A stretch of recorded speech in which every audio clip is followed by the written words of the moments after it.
Ismo! Hemmetin laitella. Mitä hittoa sä hiippailet täällä pihalla kommandopipo päässä? Oot sä menettänyt lopukin järkes? Vähän saa hiippailla omalla pihalla ihan niin kuin mä haluan, ilman että joku hakkaa mua lapiolla päähän. Me luultiin, että sä oot se Jenni ampuja.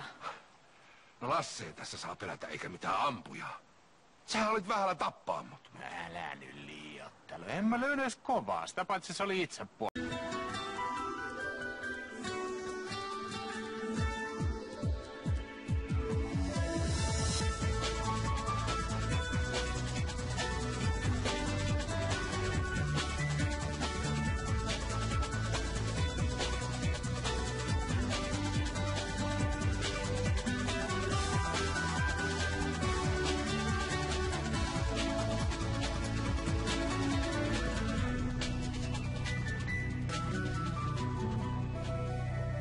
Ismo!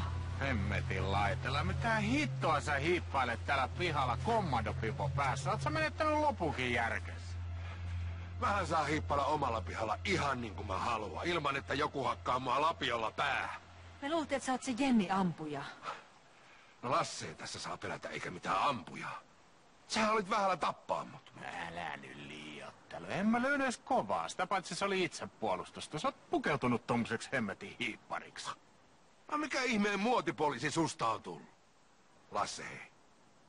Tää asia ei jää tähän.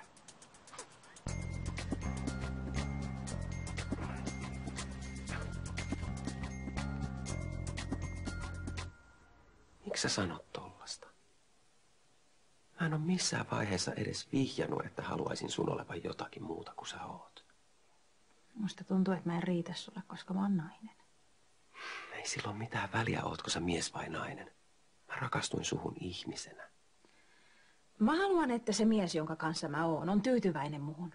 Eikä vilkuile muiden takapuolia, varsinkaan muiden miesten. Mä sanoin, että mä en enää tee sitä.